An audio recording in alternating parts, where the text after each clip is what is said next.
adalah Toyota Corolla Cross, versi SUV-nya dari Toyota Corolla. Nah, jadi di Indonesia Toyota Corolla ada dua versi. Yang sedan disebut Toyota Corolla Altis dan yang SUV disebut Corolla Cross. Nah, tapi yang paling unik dari si Corolla Cross ini adalah dia jadi mobil hybrid termurah di Indonesia. Yes, bahkan lebih murah dibanding CHR Hybrid atau Altis Hybrid sekalipun. Nah, buat detailnya simak di 10 hal yang perlu kalian ketahui dari Toyota Corolla Cross. 1. Varian dan warna. Corolla Cross ada dua varian, 18AT alias yang mesin bensin dan 18 Hybrid yang bermesin ganda. Yang menarik, harga Corolla Cross Hybrid ini bahkan di bawahnya CHR Hybrid, masih di bawah 500 juta. Yang otomatis bikin dia juga jadi mobil hybrid termurah di Indonesia. Buat pilihan warnanya termasuk ada banyak nih. Ada hitam, putih, silver, merah, graphite yang kecoklatan ini, grey, dan biru. 2. Siapa lawannya? Banyak yang sangka Corolla Cross ini bakal jadi kompetitornya HR-V atau malah jadi lawannya CR-V. Sebenarnya Corolla Cross ini masuk ke kelas niche yang jarang dilirik di Indonesia, yaitu SUV medium di bawah 4,5 meter dan berkapasitas 5 penumpang. Otomatis lawannya paling pas di sini adalah Mitsubishi Eclipse Cross, Hyundai Tucson, dan Mazda CX-30. Nah, kalau dibandingin sama mobil-mobil itu, dimensinya Corolla Cross masih sedikit lebih panjang dan lebar dari Eclipse Cross dan CX-30, tapi masih sedikit di bawah Tucson. Kalau dibanding sama CR-V, X-Trail, dan CX-5, ini jelas jauh lebih kecil. Dan dibanding HR-V, Seltos, dan CX-3, ini tentunya lebih besar ya. 3. Mesin bensin dan hybrid. Kayak yang tadi kita bilang ada dua pilihan mesin bensin dan mesin hybrid. Sebenarnya kedua mesin ini sama ya kayak yang ada di Corolla Altis dan CHR, tapi output yang hybrid lebih mirip ke CHR. Oke, yang mesin bensin dulu, masih mesin 2ZR-FE yang sama kayak di Altis dan CHR bensin, 1800 cc, tenaganya 138 HP alias 140 PS dan torsinya 172 Nm. Transmisinya CVT dengan simulasi mode manual 7 percepatan. Kalau dibanding Tucson bensin, Eclipse Cross atau CX-30 yang semuanya pakai mesin 2000 cc, jelas tenaga Corolla Cross gasolin ini termasuk lebih kecil ya, tapi masih masuk akal lah. Nah, yang hybrid 2ZR-FXE juga yang sama kayak yang di Altis dan CHR Hybrid. Mesin bensinnya 1800 cc, tenaganya sama kayak di CHR Hybrid, 97 HP atau 98 PS dengan torsi sama 142 Nm. Nah, tentunya ini masih ditambah motor listrik ya. Tenaga dan torsinya sama kayak motor listrik di Altis dan CHR Hybrid, 71 HP dan 163 Nm. Baterainya sembunyi di bawah jok penumpang belakang ya, yang berjenis nickel metal hydride. Nah, output gabungannya sama kayak di Altis dan CHR Hybrid, 120 HP atau 122 PS. Transmisinya juga pakai CVT ya di sini.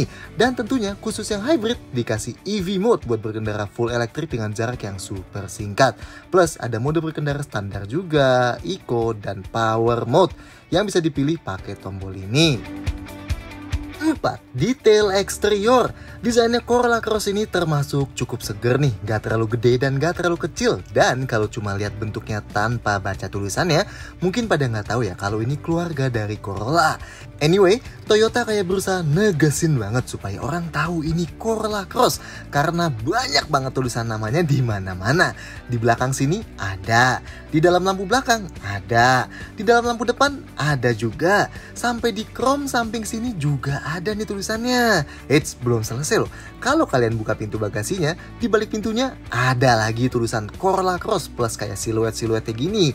Dan di kaca pilar C belakang sini ada lagi siluetnya. Di kaca depan atasnya wiper kiri ada lagi siluetnya. Bahkan sampai buka kap mesinnya aja, di dalam sini ada tulisannya Corolla Cross. Oke, ngerti. Ini Corolla Cross. Anyway, detail desainnya, depannya kayak terinspirasi dari desain Toyota RAV4 yang baru dengan grill trapezoidalnya itu yang jadi highlight. Yang unik, lampunya yang sipit itu kayak dibuat nembus ke bagian dalam grillnya. Dan skid plastik hitam besar di bawahnya juga terkesan disambungkan dengan list hitam di sekeliling grillnya. Bedanya, yang hybrid sama yang bensin, yang hybrid ada biru-birunya di lampu dan emblemnya. Detail lampunya, yang depan full LED nih, DRL dan lampu kecil LED, lampu besar dan jauhnya proyektor LED yang sama, lampu sein LED dan bahkan fog lampnya juga LED. Nice! Nah, sampingnya ini bagian yang paling banyak sentuhan uniknya. Jadi meskipun di bawah-bawahnya full dilapisin skid plastik hitam, tapi bagian ini putus pas mau ke fender. Jadi cladding di fender belakang sama sekali nggak tersambung dengan yang panjang di bawah. Kalau di fender depan masih nyambung nih yang sebelah kirinya. Unik ya? Dan chrome di window liningnya sini ada di bagian atas. Tapi uniknya di Corolla Cross yang versi Indonesia ditambahin talang air gini. Dan chrome-nya pun ditaruh di atas talang airnya. Jadi tetap terkesan nyambung gitu. Oh, dan velgnya termasuk gede banget nih. 18 inci dual tone kayak gini. Nah, tapi bannya 225/50 ini emang kelihatan sangat tipis ya jadinya. Detail lainnya tentunya ada roof railnya dan warna hitam nih di sini. Spionnya udah bertengger di pintu dan langsung ada lampu seinnya dan handle pintunya sewarna bodi. Belakangnya pun mirip RAV4 tapi jadi versi lebih mini juga. Cuma di Corolla Cross ini emang kelihatan lebih membulat. Bentuk lampunya panjang dan pipih, ada spoilernya di bagian atas dan bumpernya pakai cladding plastik hitam yang besar juga tapi ditambahin panel body color di paling bawahnya. Oh, dan antenanya pakai model shark fin kayak gini ya. Bagian yang cenderung paling konvensional sih emang kalau dilihat dari belakang sini. Detail lampu belakangnya, lampu malamnya LED, lampu remnya LED juga, lampu sein dan lampu mundurnya masih halogen ya. Tapi udah dapat fog lamp belakang LED juga yang sisi sebelah kanan aja. Gimana menurut kalian desainnya Corolla Cross ini? 5. Interior ala Altis. Buat siapapun yang pernah masuk ke Corolla Altis yang baru pasti familiar banget nih sama interiornya Corolla Cross ini. Karena pakai layout yang sangat-sangat mirip. Buat paling gampang bedain ya, bisa lihat bentuk jahitan kulit di dashboard sebelah kirinya. Kalau di Cross ini lurus di bagian bawah, kalau di Altis miring kayak V gitu ya. Dan bentuk door trimnya juga sedikit beda, tapi overall masih kerasa Corollanya banget lah. Bahan yang dipakai cukup oke. Dashboard paling atas emang plastik keras, tapi yang tengah sini dikasih soft touch yang ada jahitan kulitnya. Tapi yang paling kanan ini plastik ya, jadi cetakan aja ala-ala jahitan. Di pintu depannya pun bagian atasnya soft touch yang udah dikasih jahitan juga. Dan di pintu belakangnya pun juga sama, atasnya soft touch. Sedangkan joknya pakai bahan kulit hitam dengan motif perforated di tengah-tengahnya. Dan kita suka nih bentuk jok depannya yang tinggi-tinggi kayak gini. Setirnya juga udah dilapis kulit ya. Oh, dan sebenarnya di laci tengah di bawah kontrol AC sini ada ambient light warna birunya. Tapi siang-siang kurang kelihatan sih. Dan di pintunya juga ada sebenarnya. Oke, masuk ke dalam. Pintu depannya termasuk sangat berat dan yang kita suka ini pintunya ngecover full sampai bodi paling bawahnya nih. Jadi kalau mobilnya habis ciprat-cipratan kotor juga, pas kita keluar kakinya kena ini nggak bakal kena kotor. Nice. Bukan pintunya lebar dan napak ke dalamnya agak tinggi ya, mirip kayak SUV monocoque medium lainnya. Nah, posisinya duduknya unik nih. Yang paling rendah termasuk agak rendah buat sebuah SUV. Malah asik buat yang suka nyetir bermanuver kenceng karena dapat low riding position. Tapi kalau mau commanding ala SUV ya tinggal ditinggiin aja. Dan khas platform TNG yang baru, pandangan ke depannya termasuk luas. Pilarnya tipis dan karena spion ada di pintu jadi nggak ngalangin pandangan keluarnya. Pengaturan joknya yang driver elektrik 8 arah ya tanpa lumbar. Sedangkan yang penumpang masih manual, slide dan recline aja. Headrestnya hanya bisa naik turun, tapi posisinya udah termasuk ergonomis buat sandaran sambil nyetir, jadi kepala kita nggak perlu ngedanga ke belakang. Nice! Di tengah ada armrest gini yang udah dilapis kulit jadi empuk, dan enaknya ini bisa digeser maju mundur. Kalau dibuat maju, kita jadi bisa sandarin tangan sambil pegang setir kayak gini nih. Mantap! Yang di pintu juga udah dilapis kulit, sandarannya jadi empuk juga. Seatbeltnya bisa diatur naik turun, setirnya selain tilt bisa juga teleskopik. Nice! Dan posisi paling ujungnya cukup jauh dari dashboard ya. Buat sandaran kaki kiri driver udah dikasih pad plastik kayak gini. Detail lain di depan, lampu kabinnya dapat 2 kayak gini, masih halogen tapi ya. Sun visornya di kedua sisinya ada card holdernya, dua-duanya ada vanity mirror yang bisa ditutup buka plus ada lampu halogennya. Spion tengahnya masih pakai model day and night manual alias kalau silau tinggal cetekin aja. Dan pegangan tangan plafon dapat di sisi penumpang depan dan driver. Oke, sekarang kita ke belakang. Pintu belakang sedikit lebih ringan dibanding yang di depan, tapi masih termasuk solid rasanya. Cuman emang sudut bukannya nggak selebar yang di depan ya. Dan nggak kayak di CHR yang kita perlu nunduk buat masuknya, di sini kepala kita nggak perlu ya, karena belakangnya cukup tinggi. Nah, jok belakangnya berasa lebih empuk nih. Posisinya jelas lebih tinggi dibanding yang di depan, dan yang kita senang, feel-nya kerasa luas di sini. Karena kalian lihat deh, bentuk bagian belakang jok depannya nekuk kayak gini bagian bawahnya. Jadi ngasih feel yang lebih lega di bawah-bawahnya juga. Mantap! Ruang kakinya juga masih termasuk sangat luas nih, no problem. Dan jok ini nggak bisa di slide maju mundur ya. Ruang kepalanya termasuk lega banget juga. Soalnya ada cekokan kayak gini nih, dari yang depan ada sunroofnya, terus belakangnya ngelekuk supaya ngasih ruang kepala lebih. Dan yang kita suka, ini sudut recline joknya bisa diubah jadi dua posisi yang beda. Satu yang lebih tegak gini, ini aja sebenarnya posisinya udah relax. Dan satu lagi posisi kayak gini yang termasuk sangat-sangat relax. Buat tidur asik sih nih. Dan headrest adjustable-nya ada di ketiga sisi ya. Nice! Buat sandaran tangan di pintu udah dikasih lapisan kulit empuk juga kayak di depan. Dan di tengah sini dikasih armrest lipat nih. Mantap! Oke, kalau mau duduk bertiga, napak ke tengahnya kaki kita harus ngelipet dulu karena konsol tengah ini yang mundur. Dan di lantainya juga masih ada gundukannya. Jadi kaki kita harus ke kiri kanannya. Dudukannya sini lebih tinggi dari kiri kanannya tapi masih empuk banget nih. Tapi sandarannya ini emang keras dan jauh lebih maju dibanding kiri kanannya. Tapi karena ada headrestnya jadi kepala kita nggak ngedanga kalau sandaran. Dan seatbelt tengahnya juga udah pakai yang model terintegrasi di jok kayak gini langsung ya. Detail lain di belakang, enak nih udah dapat ventilasi AC kayak gini. Jadi nggak usah nungguin angin dari depan lagi supaya di belakang adem. Lampu kabin belakang juga dapat dua kayak gini, halogen juga ya. Dan di kiri dan kanan, pegangan tangannya sama-sama disediain gantungan bajunya. 6. Fitur berlimpah. Soal fitur, Corolla Cross ini juga termasuk oke nih di harga segini. Pertama, ada sunroofnya. Modelnya kecil sih, nggak kayak di Tucson atau Eclipse Cross yang panoramik. Tapi minimal masih ada lah. Lanjut, head unitnya cukup unik nih. 9 inci yang kelihatan gede banget di atas dashboardnya. Ada tombol-tombol kapasitif di sebelah kanannya. Dan di bawah kanan ada USB portnya. Keren nih, pas nyala dikasih tahu sekarang tanggal berapa dan ganjil atau genap. Biar kalian nggak salah tuh lewatin rute ganjil genap ya kan. Dan fitur paling unik di head unitnya di sini ada NFC-nya. Fungsinya kita bisa cek saldo kartu e-money kita. Jadi nggak perlu panik-panik dulu bingung sisa kartunya tinggal berapa sebelum masuk tol. Tinggal dicek di sini aja. Simple tapi oke juga nih fiturnya. Oh, kita udah cobain. Ini baru bisa buat e-money mandiri aja ya. Belum bisa pakai flashnya BCA. Sisa fitur head unitnya lebih standar sih, kayak Bluetooth, koneksi iPod, dan ada mirroring via Miracast, plus beberapa aplikasi tambahan ini yang harus sambungin HP dulu. Nggak ada Apple CarPlay, tapi di opsinya ada tulisan Android Auto, meskipun kita cobain sambungin HP Android tetap nggak bisa muncul sih. MID-nya sayangnya belum dibawa yang layar full TFT kayak di Altis yang baru nih.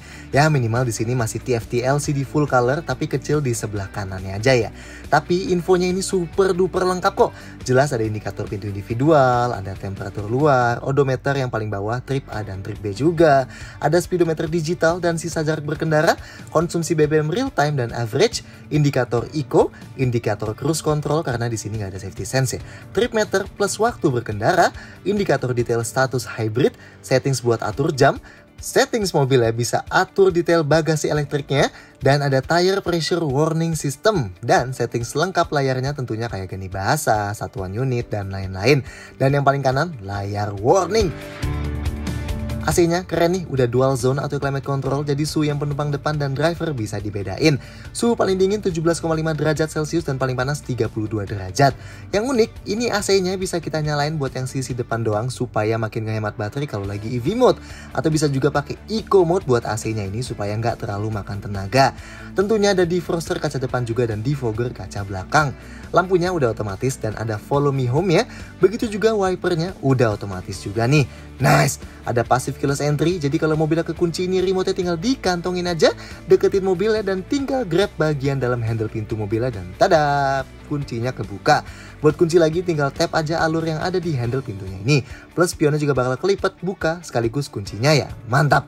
Tentunya ada tombol start stop mesinnya juga dan khusus yang hybrid warna biru gini ya. Power window-nya yang auto up down sayangnya di sini sisi driver aja nih. Buat yang varian hybrid, di balik konsol tengah ini cuma ada satu power outlet ya. Kalau yang gasolin ada tambahan satu USB port di sebelahnya sini. Tapi yang varian hybrid di belakang sini ada tambahan 2 USB port. Nice, kalau yang gasolin nggak ada. Setirnya di sebelah kiri ada tombol pengatur MID, volume dan teleponi plus voice command juga. Yang sebelah kanan ada cruise control buat next atau previous track juga. Sayangnya rem parkirnya masih pakai model injek di kaki nih, belum elektrik. Yang artinya otomatis juga nggak ada brake hold ya. Begitu juga leveling lampu utamanya masih manual, belum auto leveling.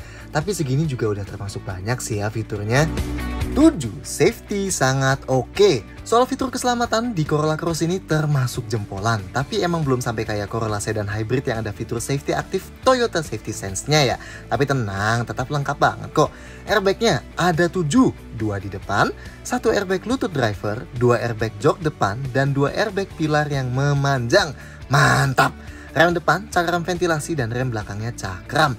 Dan tentunya ABS, EBD, dan brake assist udah komplit. Ada traction control dan stability control juga buat bikin lebih pede pas nikung-nikung. Dan ada juga hill start assist supaya kita bisa pindah dari pedal rem ke pedal gas pas lagi di tanjakan dan mobil yang nggak merosot. Oke lah ya.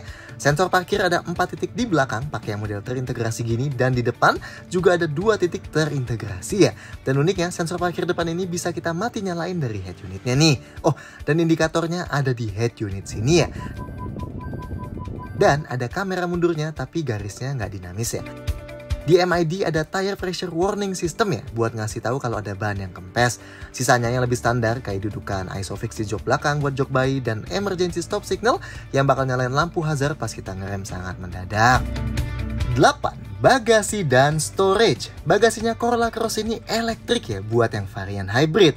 Ini bisa dibuka pakai tombol di dalam kabin, bisa tahan tombol di remote sini, bisa langsung tekan tombol di bawah bagasinya sambil kantongin remote, terus kita tekan tombol yang panjang sebelah kiri sini, kalau yang kanan kecil ini buat kunci ya. Dan yang paling unik, bisa pakai gestur tendangan ke bawah mobilnya gini, dan bagasinya bakal kebuka.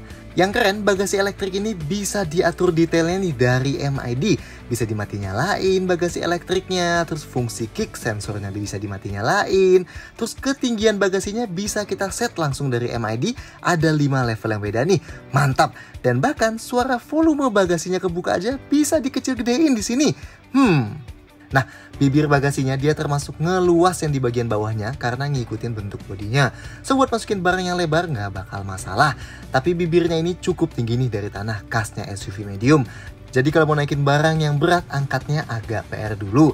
Dan di dalamnya pun bagasinya termasuk agak dalam. Jadinya load lipnya ini termasuk tinggi. Kalau kita mau keluarin barang berat dari dalam harus diangkat dulu. Oh, dan lantai ini juga nggak ada false floor alias nggak bisa dibuat lebih naik posisinya. Tapi ukuran bagasinya buat SUV 4,4 meteran termasuk oke juga lah ya. Detail bagasinya di kanan dan kirinya sini ada lubang yang lebih bawah. Di kiri sini ada lampu halogen plus ada buat gantungan belanja nih maksimal 2 kg. Yang di sebelah kanan ada gantungannya juga. Nah, di sini ada dudukan buat parcel shelf atau buat penutup bagasi. Tapi sayangnya di sini nggak dapet ya. Jadi barang-barang di dalam bagasinya bisa ke-expose dari kaca. Di bawah lantainya ada toolkit plus beberapa kompartemen dan ban serep model Space Saver. Nah, kalau mau luasin kapasitas bagasi, jok belakang bisa dilipat pakai konfigurasi 40 banding 60. Buat lipatnya pakai tuas di sini nih. Kalau kita lipat yang kiri, masih bisa buat masukin 2 penumpang di belakang. Kalau dilipat dua-duanya, bagasi jadi termasuk sangat luas. Tapi kelihatan banget ya, ada gundukan yang tinggi banget ini ke depan. Jadi kalau kita mau dorong barang ke depan, harus diangkat banget dulu barangnya. Sayang nih ya, kalau ada false floor-nya padahal bisa dibuat jadi lebih rata. Tapi emang kalau lantainya lebih rendah gini, bikin ruang bagasinya jadi bisa lebih tinggi sih. Anyway, buat tutup bagasinya, yang varian hybrid karena elektrik jadi ada tombolnya. Ada 2 nih, yang satu buat tutup biasa, yang satu lagi buat tutup sekaligus kunci semua pintu. Atau kita bisa pakai gestur tendang kaki yang tadi juga. Dan ini sisa storage di dalam kabin.